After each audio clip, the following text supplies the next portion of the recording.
Naam, ya mgambo ikilia kuna jambo yetu hapa ndani ya studio imelia kuashiria kuna jambo, na bila shaka tunalo jambo mpenzi mtazamaji, na kukaribisha ndani ya Lookuptv Wikendi siku ya leo, ambapo tumekuandalia mengi tu kutoka meza yetu ya habari. Lakini kabla tusonge kwenye habari zenyewe, ndani ya studio kwa mara ya kwanza namkaribisha Brian Mose kutoka meza ya spoti. Brian Mose, uwanjani wako.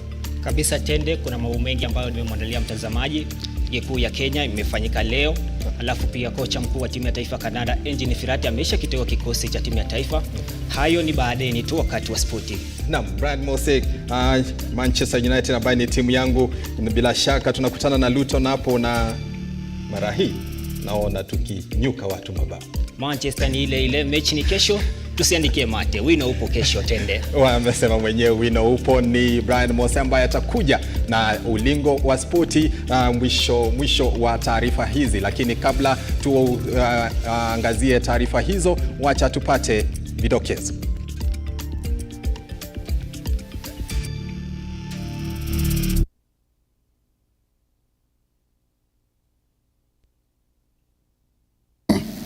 In this short rain season 2023, and we do apologize for the lack of communication or miscommunication. Idara ya utabiri wa hali ya anga ya kubali ilikosea kufutilia mbali uwepo wa mvua ya El Nino nchini. Familia 3,000 zabaki bila makao, huku idadi ya walioaga dunia ikifikia 14 kutokana na mafuriko yanayoendelea nchini. Want to actually share, the report will be shared publicly.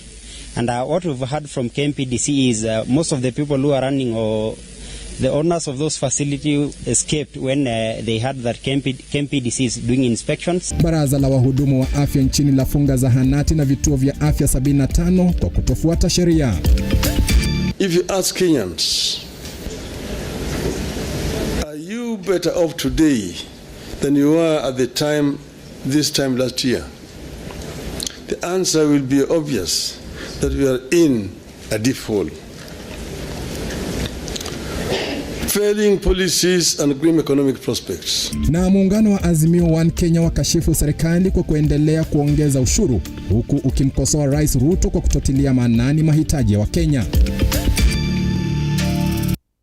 Karibu tuandamane hadi tamati. Kumbuka habari hizi zinakujia mbashara kwenye runinga yako ya Lookup kwenye Signet, na kupitia kurasa zetu zote za kijamii utatupata at Lookuptv. Tembelea kurasa hizo, tupe maoni yako kuhusiana na taarifa zetu pamoja na vipindi vyetu, na sitasoma baadhi ya jumbe hizo kadri tunavyosonga mbele na habari zetu. Mimi ni Henry Tenda Nyula na mfasiri wangu wa lugha ya ishara ni Philista Adundo. Tunaanza rasmi. Mkurugenzi wa idara ya utabiri wa hali ya anga David Gikungu ameomba msamaha kwa kupatiana taarifa zisizo za kweli kwamba kungekuwa na mvua ya El Nino. Akizungumza baada ya kikao na naibu rais Rigathi Gachagua, Gikungu amesisitiza kuwa mvua iliyopo ni ya kawaida tu, ila si El Nino. Over the last few weeks, many parts of the country have been receiving more than normal rains. This has threatened lives and livelihoods, especially downstream. I thank you, the media, for your work in raising awareness on the floods and the humanitarian situation across the nation. I would like to confirm that the government, working with partners, is on top of it. More than 19 counties in ASAL and non-ASAL areas have been adversely affected by the continuing heavy rains. 2 sections of roads have been cut off in counties such as Wajir, Isiolo, Mandera, Marsabit, Tana River, Garissa, among others. As initially given in the forecast, we have El Nino in this short rain season 2023, and we do apologize for the lack of communication or miscommunication, because that was a big mistake, but we are sorry about that. And moving forward, let's prepare ourselves for the enhanced rainfall as a result of the El Nino phenomenon that we are in at this time.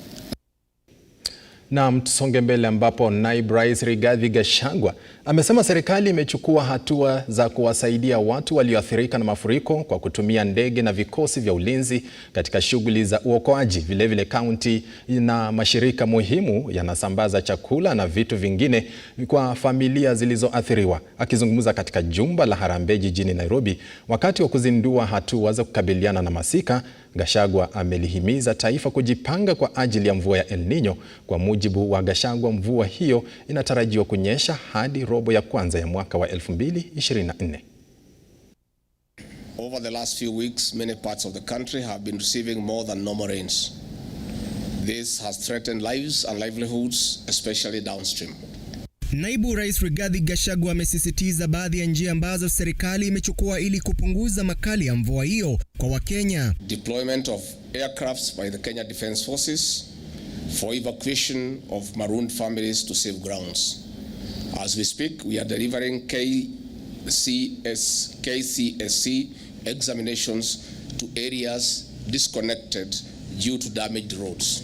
Vikosi vya ulinzi na usalama vitatumia ndege ili kusaidia shughuli za uokoaji na vilevile kufuatilia hali halisi katika pande mbalimbali ili kuokoa maisha ya watakaoathirika zaidi. We have activated multi-agency teams and mobilized technical and financial resources for easier response. The Emergency Response Committee is coordinating a consolidated approach for efficiency and effective action. This is preventing duplication of the response as well as ensuring no place or person is left behind.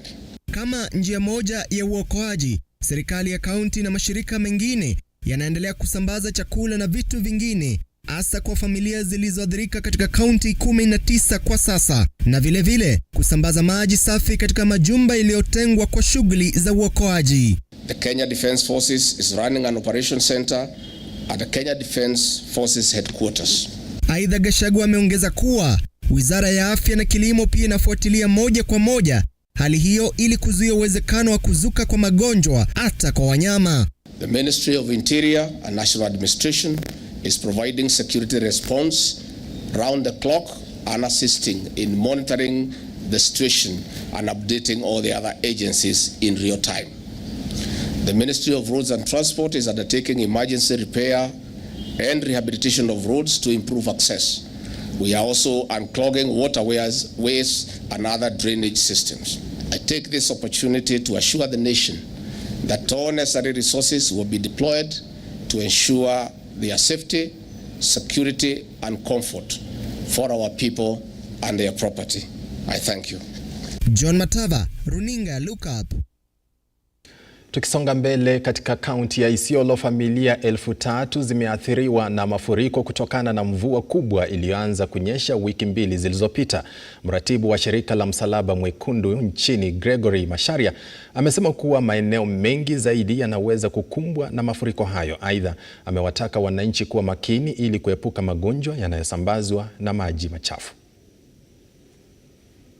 Ni hali ya kuhuzunisha katika kaunti hiyo baada ya familia 3,000 kusombwa na maji kufuatia mvua kubwa inayoendelea kunya baada ya kuanza wiki mbili zilizopita. Mzee huyu anastakabu yaliyomsibu, asijue la kufanya huku umri ukimkaba. Baadhi ya maeneo kama vile Basa na Iresaburu yameathirika mno na chakula cha msaada hakiwezi kuwafikia wakazi hao kupitia barabara, hali inayowalazimu kutafuta ndege itakayosafirisha chakula hiyo. Our main agenda today is to save life of our people, wildlife and our animals. We have brought all of them together. We have bring our heads together to make sure that everybody should put on the table what he has. As a county, all our wards have been affected. So resources are not enough, but the meager resources that we have, we need to share. Aidha, mratibu wa mamlaka ya NDMA wa kaunti Omar Abdi ametoa wito kwa watu ambao bado wanaishi katika maeneo ya chini na karibu na njia za maji kuhamia maeneo ya juu, akionya kwamba hali ya mafuriko inaweza kuwa mbaya zaidi katika siku zijazo kulingana na utabiri kutoka idara ya hali ya hewa. We are appealing to the members of the public who are on harm's way along the flooded areas to move to a higher ground and to be very much far away. And also we are appealing to the public during this particular important rainy season. It's high time to improve their food security situation at the household level, to plant vegetables and food items, to reduce the cost of actually food prices by making sure that they have adequate vegetables and nutrition at their household level, by practicing agricultural activities along their land, so that they are able to protect themselves during this time when the passage is not doing very well. Kwingineko, mvua inaonyesha upande wa kaskazini mashariki imesababisha vifo vya watu 14, huku serikali ikionya wakazi wa eneo hilo kujiepusha na maeneo yaliyoathiriwa na mafuriko. Kamishna wa eneo hilo John Otieno amesema kuwa Mandera ndio imeathirika zaidi na mafuriko, huku vifo 7 vikiripotiwa. The ongoing rains have really caused a lot of damage in terms of property and loss of life. In the entire region, 14 people have lost their lives. And this is particularly caused through drowning. So I'm cautioning the members of the public to avoid waterlogged areas. Ibikadenyi, runinga Lookup. Tuangazie athari za mafuriko, ambapo serikali imewahakikishia watahiniwa kuwa karatasi za mitihani zitawafikia maeneo mbalimbali ya licha ya kutatizika na mvua inayonyesha nchini. Katibu katika Wizara ya Miundo Msingi na Barabara Joseph Mbugua amesema serikali itatumia usafiri wa anga kusafirisha karatasi za mitihani kuhakikisha zoezi hilo linaendelea bila kutatizika. Alipohudhuria na kukagua usambazaji wa karatasi za kemia, Katibu katika Wizara ya Barabara na Miundo Msingi Joseph Mbugua amesema licha ya changamoto zisizoepukika za mvua inaendelea maeneo tofauti, zoezi la mitihani linaendelea. Wakati huu ambapo mtihani huu wa kitaifa unaendelea, kusema ukweli tumepatwa na hii janga la mvua kuwa nyingi na pia ni baraka. Mvua ni baraka. Mbugua anasema serikali itakarabati na kujenga daraja ambazo zimesombwa na maji, akiongeza kuwa serikali imeweka mikakati kabambe ili kufanikisha karatasi zinawafikia watahiniwa shuleni maeneo mbalimbali. Wa mtihani, changamoto kubwa vile mtihani unafika kwa mashule ndio wanafunzi waweze kujikakamua na wafanye vilivyo kwa mtihani yao.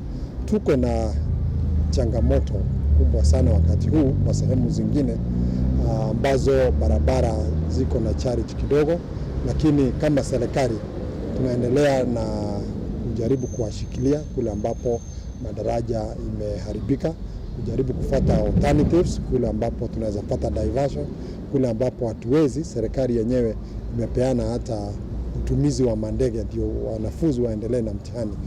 Kwa upande wake, katibu katika Wizara ya Elimu Belio Kipsang, matokeo ya KCPE yanatarajiwa kutangazwa mwishoni mwa mwezi Novemba, huku watahiniwa kujua shule watakazojiunga nazo za sekondari kabla ya sherehe za Krismasi. Marking KCPE so that we can be able to release these results in good time to allow us to place our children in schools, so that as they go into Christmas, as they do then all the celebrations that they are there, they are aware that they have responsibilities to take care of in January. Akizungumza baada ya kuzuru shule ya upili ya wasichana ya Naivasha, Kipsang amewapongeza walimu wakuu kwa kazi waliofanya wakati wa mitihani ya kitaifa, huku akitupilia mbali shauku kwamba kumekuwa na visa vya udanganyifu kwa mitihani zinazoendelea za KCSE, akithibitisha ni wasimamizi wa vituo 7 pekee waliojaribu kuhujumu shughuli hiyo, lakini watachukuliwa hatua za kinidhamu pindi shughuli hiyo itakapokamilika. Aludagel, runinga ya Lookup. Naam, kwa habari hiyo ya mwanahabari mwenza Aludagel ndipo tunachukua mapumziko mafupi. Mpenzi mtazamaji, usicheze mbali, tunarejea na habari zaidi muda usiokuwa mrefu.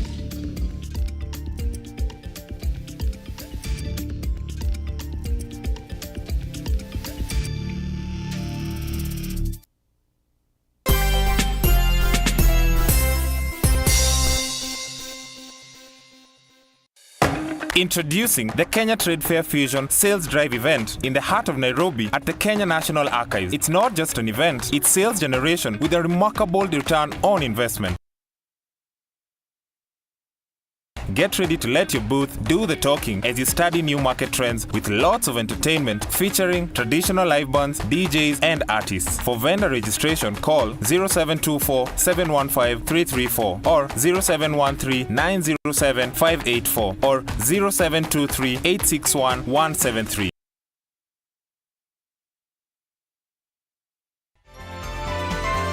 Infinity Industrial Park is one of the largest private industrial parks located along Eastern Bypass, Nairobi, which provides modern infrastructure for smooth operations for industries and business enterprises. Infinity Industrial Park offers world-class amenities and facilities with wide roads, a police station, a power substation, fire station, public transport stage, hospital, and shopping mall. In addition, Infinity Industrial Park also offers CCTV cameras, 24-hour private armed security patrol, sewer, water, fiber optic cable, and 3-phase power connection, added to public utility, canteen, and dining areas. Sail on the golden opportunity to invest in Infinity Industrial Park, fully serviced warehouses at a special price of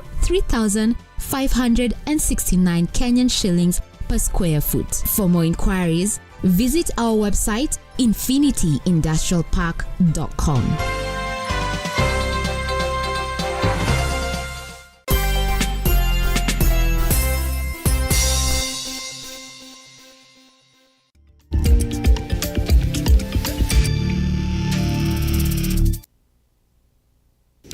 Karibu tuendelee kukupasha. Muungano wa madaktari nchini KMPDU umefunga vituo 75 vya afya katika kaunti ya Narok ambavyo havikuwa vimetimiza vigezo vilivyowekwa na muungano huo vya kufanya kazi. KMPDU imechukua hatua hiyo kuhakikisha usalama wa wakazi wa kaunti hiyo. Naibu afisa mkuu mtendaji wa baraza la wahudumu wa afya KMPDC Philip Olekamwaro amedhibitisha kuwa baraza hilo limekagua zaidi ya zahanati 255 katika kaunti ya Narok, akisisitiza kuwa vituo vingine 6 vimefungwa kwa muda huku watu 6 wakikamatwa kwa madai ya kufanya kazi kinyume cha sheria, akiongeza kuwa KMPDC imekagua zaidi ya vituo 3900 nchini na kufunga vituo 609 ambavyo havijakidhi kizingiti cha baraza hilo kufikia sasa. We are able to visit and inspect a total of 255 health facilities in the county, out of which 75 facilities have been closed, 6 have been partially closed. We have made 6 arrests and they are being processed through the judicial system. And we want to thank the county again for all this support. So this inspection is geared towards ensuring compliance and is an assessment to ensure that the personnel who are working there, the infrastructure, physical infrastructure, all these activities, together with the operation of the health facilities, comply to the set standards that have been put into place by KMPDC. Olekamwaro amesema zoezi hilo lililotekelezwa kwa ushirikiano na serikali ya kaunti ya Narok ililenga kuafiki huduma za hali ya juu kwenye vituo vya afya kulingana na mwongozo wa huduma ya afya kwa wote. Urging also the public to utilize the various forms that we have of ensuring that we find out whether a facility or a doctor, in terms of medical doctor, in terms of dentist, in terms of community oral officer, in terms of a medical camp, in terms of a health facilities, is registered, is licensed by KMPDC. Kamwaro alisema walikagua miundombinu ya majengo na wafanyikazi wanaofanya kazi katika sekta ya afya ili kuhakikisha wanazingatia viwango vilivyowekwa na baraza la KMPDC. We want to assure the country that we are moving across the country to be able to ensure that we have inspected all these facilities for compliance purposes. So be ready that we will be there. Olekamwaro alisisitiza kuwa bodi iko tayari kuendelea na zoezi la uhakiki ubora na ufuatiliaji ili kuhakikisha kuwa Wakenya wanapokea huduma bora za afya, semi zilizoungwa mkono na viongozi wa afya kutoka katika kaunti hiyo ambao wameapa kuendeleza vita dhidi ya vituo gushi vya afya kwenye kaunti hiyo. Previously, I think 3 weeks ago, myself, I was summoned by the county assembly to answer or to shed light to a case of a maternal death we had in a private hospital here in Narok called Shepherd. And I would like to really put it clear that it is the mandate of KMPDC to license and also regulate both public and private health facilities. To thank our KMPDC for holding our hands in ensuring that our health facilities in the county, both public, private, faith-based, and the practitioners must be licensed to practice. The health facilities must be licensed. It is very unfortunate when you find those unqualified people attending to our people, to the patients. That contributes to deaths, complications, and it is unacceptable. Stanley Lugaria, Lookuptv. Tukisonga mbele, siku moja tu baada ya Rais RUTO kuhutubia taifa na kukariri serikali yake imetimiza mengi katika mwaka mmoja wa uongozi wake, muungano wa Azimio umefutilia mbali msimamo huo na kusema Rais RUTO ameshindwa kuongoza nchi na sasa taifa la Kenya liko katika hatari ya kuyumba kiuchumi. Kinara wa Azimio Raila Odinga ameweka bayana wa Kenya wengi hawawezi kumudu gharama ya maisha kufuatia ongezeko la ushuru na kupanda kwa bei ya bidhaa za msingi. Odinga vilevile amedai wawekezaji wanagura nchi kufuatia mazingira duni ya biashara na kutaka serikali kuwajibika na kupunguza ushuru unaotozwa wa Kenya na kampuni za humu nchini. Of the Senate and followed by the President. Takriban saa 48 baada ya Rais RUTO kuhutubia taifa na kueleza yale serikali yake imeweza kuafiki katika muda wa mwaka mmoja wa uongozi wake, muungano wa Azimio kupitia kwa Raila Odinga na Kalonzo Musyoka sasa umepaka tope hotuba hiyo na kusema haikutoa taswira kamili ya ukweli wa mambo nchini.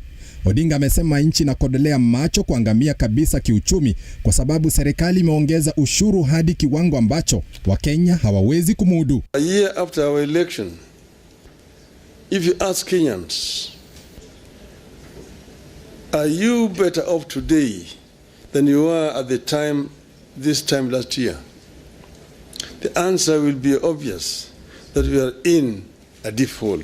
Kenyans are crying, heavy burden of taxation. I have never seen a nation anywhere in the world which can develop on the basis of overtaxing its citizens. Azimio sasa wamesema ni sharti serikali ipunguze ushuru huo, la sivyo nchi itaporomoka. For us in Azimio, reduction in the cost of living is a priority economic imperative.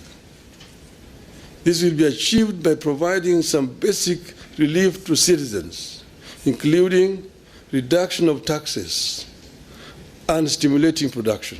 Raila na kiongozi mwenza Kalonzo Musyoka ambao walihudhuria kongamano la demokrasia na mageuzi ya uchumi la shirika la Conrad Denua wamekashifu Rais William Ruto kwa namna anavyoendesha serikali. Odinga akimtaja rais kama anayeongoza nchi kimabavu. The country is going through a recipe of policy mistakes, failures and shortcomings served in an authoritarian, paternalistic leadership style. Rais Ruto hapo jana alisema wawekezaji wa kigeni wanalenga kuwekeza nchini kwa kuwa wana imani katika mazingira yaliyowekwa ya kibiashara. Hata hivyo, Odinga anasema wawekezaji wengi wanagura nchi kwa kuwa kodi wanazotozwa ni za juu mno. Job cuts are back to the rate where they were during the COVID. According to the CBK survey, more than a quarter of chief executives expect to cut jobs before the end of the year because of increased operating costs and softened demand for goods and services, setting up families for a gloomy festivities period. Ili kuzuia Kenya kuangamia kiuchumi, muungano wa upinzani umemshauri Rais Ruto kupunguza bajeti ya kuendesha serikali kwa bilioni 500. At the Nairobi Security Exchange, some 6,256 foreign investors fled in the last 9 months. This is 42% of foreign investors in the country.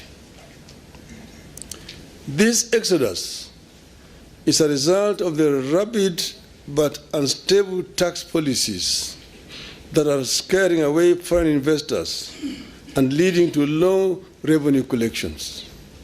Henry Tende, Lookuptv. Wakazi wa kijiji cha Munyeti, Athi River, Mavoko wamesalia kuishi kwa hofu ya kubomolewa nyumba zao na watu wasiojulikana wanaodai shamba wanaloishi ni lao. Wenyeji hao wanadai kwamba siku za hivi karibuni watu wasiojulikana wamekuwa wakitishia waondoke kwenye shamba hilo, na sasa wanaeleza wasiwasi wao kutokana na idadi kubwa ya maafisa wa polisi ambao wameonekana kukusanyika eneo hilo.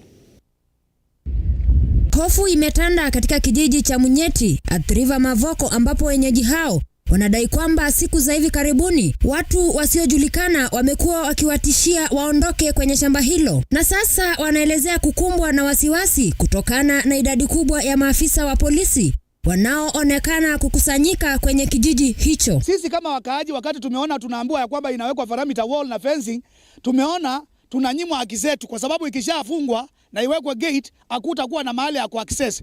Na nowadays in Mavoko unastakiwa na forceful detainer na trespass. Kwa hivyo kila kitu ni forceful detainer na trespass. So tukaona sasa the law is very clear. You cannot be having a trespass in a disputed land. Na hii shamba iko disputed. Kwa hivyo ni walikuwa wanataka kusingira ndio watutafutie makosa ya criminal, ya forceful detainers na trespass. Hata hivyo wenyeji hao wanataja kisa cha hivi majuzi cha kubomolewa kwa nyumba kwenye shamba linaloaminika kuwa la kampuni ya saruji ya Portland eneo hilo, na kusema kuwa pia wana hofu kuu, kwani kuna madai ya kuweka ukuta wa ua kwenye ekari 2100 ambapo kutawalazimu kuhama wasijue pa kuelekea. Kazi yenye tuko nayo huku ni kuweka perimeter wall. Wanataka kutusurround hapa ndani, na tunaona tukifungiwa hapa ndani itakuwa mzuri.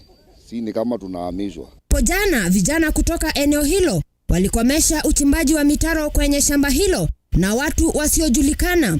Wenyeji hao walijihami na stakabadhi za mahakama ya ardhi na mazingira ya Machakos. Mahakama ilitoa uamuzi kwamba wenyeji hao wasalie kwenye ardhi hiyo hadi mzozo wa shamba hilo utatuliwe. Uamuzi wa koti usikizwe, watu wangojee uamuzi wa koti mpaka ile siku kesi itaisha, iamue shamba, mmiliki halisi wa shamba ni nani. Kamanda wa polisi eneo hilo Josh Mudavadi amewataka walalamishi wa masuala ya ardhi kuandikisha taarifa kwa idara ya usalama. Amesema idara ya usalama inashirikiana kwa karibu na idara ya mahakama na idara ya ardhi kutatua migogoro mingi ya ardhi inayoshuhudiwa kwenye eneo la Mavoko. Eneo la Mavoko limeshuhudia mzozo sio haba wa mashamba. Hii ni kutokana na uwepo wa mashamba makubwa katika eneo hilo. Hivi majuzi ikiwa ni ubomozi wa nyumba katika eneo linaloaminika kuwa la kampuni ya saruji ya Portland katika eneo hilo. Catherine Saina, Lookuptv. Asante sana mwanahabari wetu Catherine Saina. Tukisonga mbele, serikali ya kaunti ya Nairobi inapania kuanzisha mikakati ya kunyakua na kurekebisha shamba la Nyayo na kubadilisha shamba hilo kuwa hospitali ya watoto ambayo itakuwa chini ya usimamizi wa hospitali ya rufaa ya uzazi ya Pumwani. Na yule ajiwezi pia atapata huduma tukifuata ile system yetu ya waiver. Miongoni mwa huduma zilizotolewa leo wakati uzinduzi wa mpango wa Pumwani mashinani, hafla ambapo wanawake walipata fursa ya kupewa huduma za bure za matibabu. Huduma hizo kiwa ni pamoja na upimaji saratani ya matiti na kizazi, upangaji uzazi, huduma za maabara na nyinginezo. Akizungumza wakati wa hafla hiyo, afisa mkuu wa afya kaunti ya Nairobi Geoffrey Mosiria amesema kuwa kituo hicho kitarekebishwa na kubadilishwa kuwa hospitali ya kwanza ya watoto katika kaunti ya Nairobi. In this pursuit of community well-being, I'm excited to share plans regarding reclaiming Pumwani Nyayo wards. Wangapi wanajua Pumwani Nyayo wards? Mnajua Pumwani Nyayo wards? Tunataka kureclaim hiyo facility, tuifanye ikuwe hospitali ya kwanza ya watoto, Children's Hospital. Na tutafanya na community kwa sababu ilijengwa imeachwa pale. Mama akijifungua mtoto, tunataka akuwe na mahali atapeleka huyo mtoto baada ya kujifungua. Na kulingana na mkurugenzi mtendaji wa hospitali ya Pumwani Christine Kiteshuo, hospitali hiyo imejitahidi kutoa huduma za dharura kwa mama wajawazito pamoja na watoto wao na hata kuwapa mafunzo kuhusu umuhimu wa afya. Hospitali yetu, it's one of the best, it's the biggest maternity hospital in this region, in the East and Central Africa. Okay? It's a specialist hospital ya kuzalisha, na kwa hivyo tunataka mlete wamama wote wakuja wazalie hospitali yetu. Bunge wa eneo bunge la Kamkunji Yusuf Hassan amewataka wanawake kukumbatia huduma hizo zinazotolewa na hospitali hii za bure, akiwaomba wajitokeze na kupimwa magonjwa kama saratani.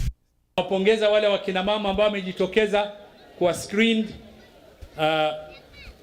kwa ushujaa wao, na ndio jambo ambalo tunataka kuwahimiza wote. Kwa hivyo kila la kheri nawatakia hawa wafanyakazi wa afya. Afya bora ndio maisha bora, na nataka mtumie huduma zinazotolewa Pumwani mashinani. Na nataka mara nyingine kumpongeza MCA wetu pamoja na governor, na sisi tutafanya kazi pamoja kwa manufaa ya Nairobi. Mevin Getembe, Lookuptv, Nairobi. Ndoki upitie kwa ile demo.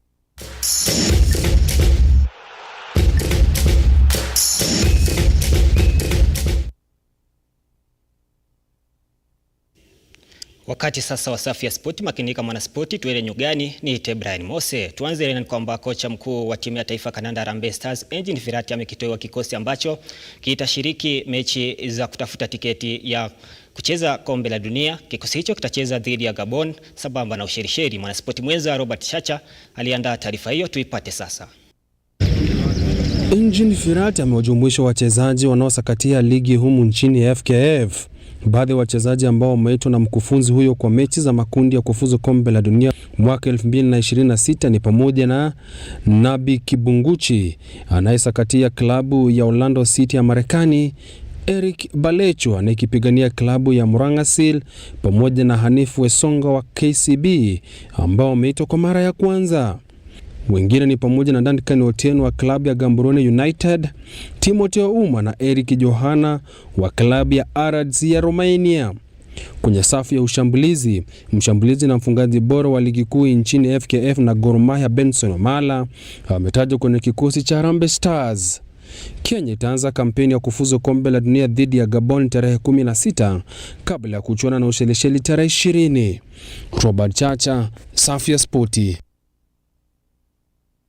Tunaiombea timu ya taifa kandanda Harambee Stars kwamba watapata tiketi ya kushiriki dimba hilo mwaka 2026. Tusonge mbele ni kwamba Kakamega Homeboys wamewapepeta Batoto ba Mungu kwa maana ya Sofapaka magoli 5-0 kwenye mechi ya raundi ya 11 ligi kuu hapa Kenya. Kwenye matokeo mengine, vijana wake Ken Kenyatta kwa maana ya Talanta FC waliwanyuka hawa wakiwa ni Muhorodi Youth mabao 2-0, huku nao Kenya Polisi wakiwafunga ikiwa ni Ulinzi Stars mabao 2-0 kwenye derby ya Maafande.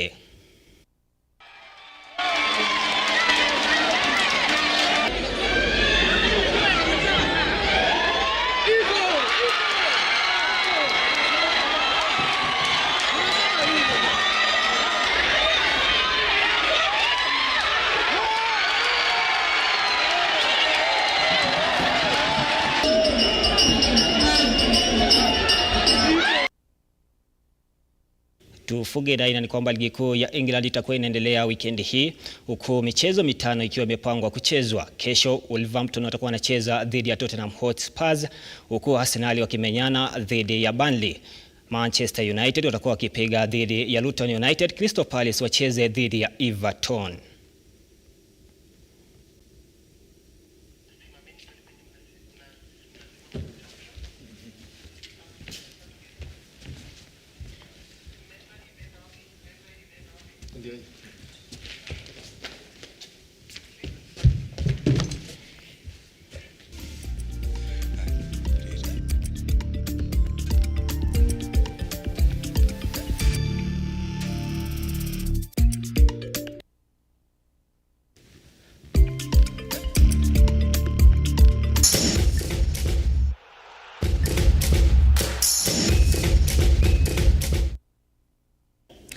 Brian Mose, timu ya Arsenal inakutana dhidi ya Burnley. Arsenal wamekuwa na msimu ambao ni msimu wa kujitambua. Wanacheza vizuri, matokeo mazuri. Unaona watafanya vipi dhidi ya Burnley? Mwanzo ukiangalia weekend jana waliibiwa kati ya Newcastle United. Mpira wenyewe ulikuwa umeshatoka nje, lakini dhidi ya Burnley kesho Arsenal kichwa. Nyinyi watu wa Arsenal mnapenda sana kulalamika eti mmeibiwa. Lakini kulingana na waamuzi wale wamethibitisha kuwa mpira huo uliingia kihalali. Sisi ndiye akina nani kupinga? yote 9-10 ni kwamba Lucas walishinda. Kesho tuombe Arsenal washinda, alafu Manchester dhidi ya RUTO ni timu yako. Naam, hiyo ni timu yangu, Manchester United dhidi ya Luton. Bila shaka hapo taibuka washindi na imani taibuka washindi. Arsenal, kusema ukweli, mpira huo licha ya kuwa walishindwa, waliibiwa. Hayo yalikuwa wazi, lakini ndio hali ilivyo katika mchezo. Tuseme nini? Ni maamuzi ya msimamizi wa mechi hile, na akasema kuwa basi Arsenal wameshindwa. Sisi letu ni macho tu, lakini tutaangazia mengi katika ligi ya Premier ya Uingereza mwishoni mwa wiki hii kuanzia hapo kesho. Kufika hapo, mpenzi mtazamaji, turuhusu tuondoke studioni. Imekuwa fahari yetu kukuandalia taarifa hizi, mimi pamoja na Brian Mose na kikosi kizima cha Lookup. Tunafurahi sana kuwa umekuwa mwenyeji wetu ndani ya Lookup Wikendi. Tunatumai kuwa utakuwa na usiku mwema tunapoondoka. Tunakutakia usiku usiokuwa na hitilafu. Mimi ni Henry Tende Anyula, mwenzangu ni Brian Mose, na mfasiri wetu wa lugha